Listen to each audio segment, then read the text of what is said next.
Okay, so this documentary, Quest for Truth, about the Israeli-Palestinian conflict, almost the build-up to actually filming it could be a documentary all on itself, and even the journey during filming. So tell us, what was the idea behind it, and why make this documentary? Yes, well, we didn't actually set out to make it. We found ourselves making it, which is kind of the story of our lives, really. But I was talking to a young person, and I didn't know him that well.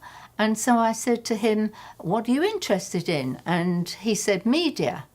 So I had no experience with the media, didn't know how to engage with it. So just to make him laugh, I said to him, I've had an idea for a documentary. So he said, well, what might that be? So I said, well, to take young people out and get them to look at the Israeli-Palestinian conflict and see what the truth of it is. And so he said, well, that was a good idea, and actually followed up with us. And from that one encounter, so we began to move forward to see what happens if we try and make this documentary. Okay, so we've talked about where the idea for the documentary came from, and you've shared what was the initial meeting, what was the initial spark which caused this to start. So now tell us about the research behind it. Was it even a good idea to do this project? Well, we didn't know the answer to that.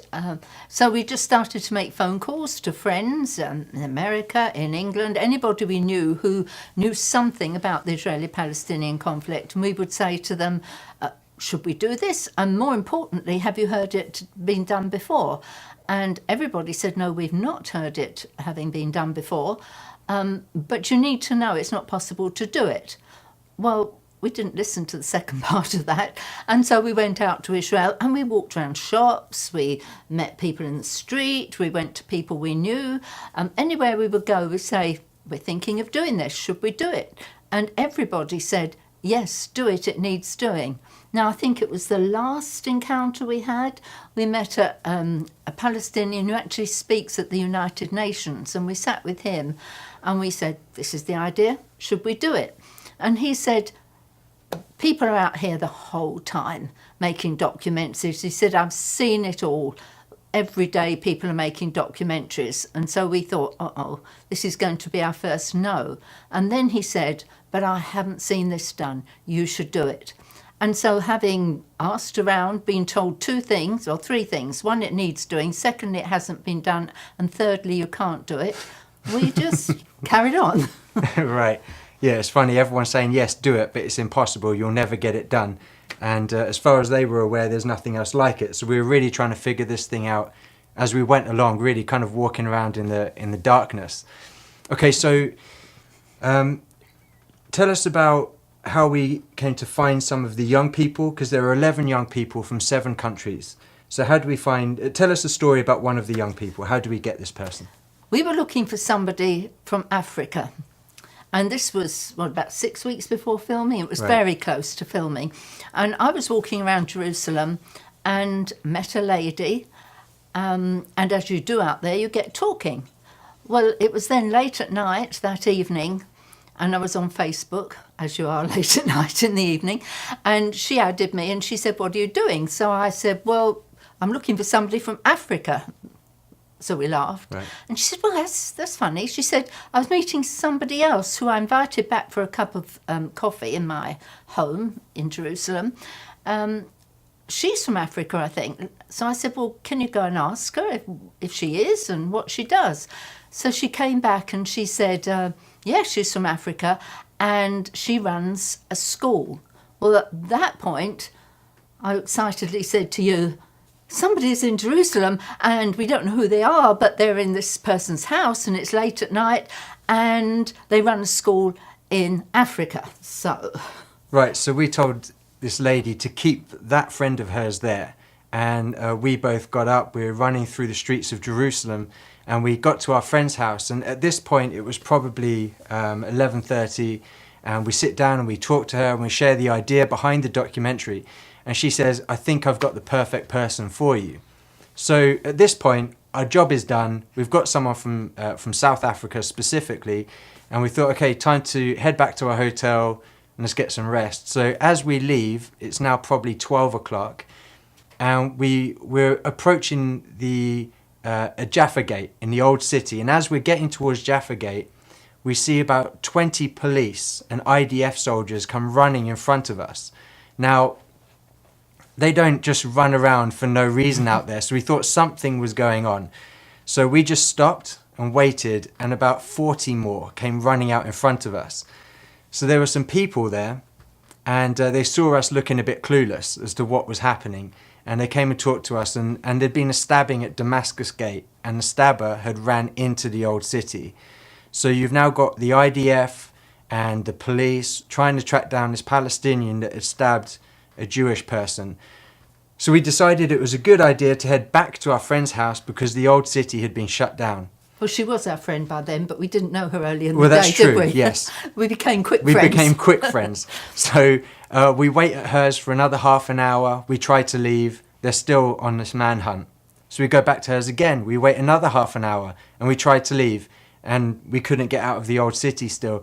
So we ended up sleeping on the floor of this lady's for the rest of the night. Now we're good friends. It was a bit of a baptism by fire. But so this was one of the stories of how we got the young people. And she found someone, didn't she, in South Africa? She found someone who is Bongi. Bongi, yeah. Bongi from South Africa. So tell us something about the people that feature in it that are talking to the young people. Tell us something about someone from the Israeli side, and then something about what happened in the Palestinian side with those that are going to engage with the young people. Right, so you have to remember, we have not done this before, and we were just walking through it, hoping at the end the impossible would happen. So Andrew and I were walking through Jerusalem, and we took a wrong turning, and we're walking down this kind of side street almost, and we look up and we see a sign, and it says, "Stand with us." We thought, well, stand with us? Well, we knocked on the door and they took one look at you with your beard and weren't too sure about letting you in, but they did let us in. And as a result of that meeting, when they're talking to two people who've never made a documentary and who are just wandering around, they actually believed that we would make this documentary, and that organisation opened up many doors for us, and we're very grateful for their partnership and their friendship that we have today. On the Palestinian side, equally, there was the unexpected.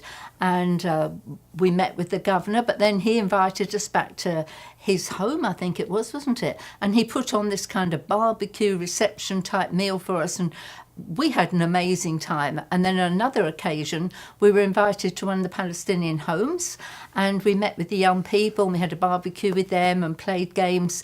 And so just by following leads and walking into situations, we had the most amazing contacts, and without them, it couldn't have been done. Yeah, because you mentioned the young people they met, so it was important for us that our youngsters didn't just engage with leaders from both sides, but we wanted them to also engage with just your average person, just an average young person that's caught up in this conflict, and to be able to engage with them and find out what life is like for them living in this situation, which we hear about all over the world. And we hope that you, as you watch the documentary, or maybe you've already watched it, that you will have followed on their journey, and you'll be able to relate to the situations that some of these people are going to. And maybe for some of you, it just gives you a better idea of what life is like for them living in the middle of this conflict.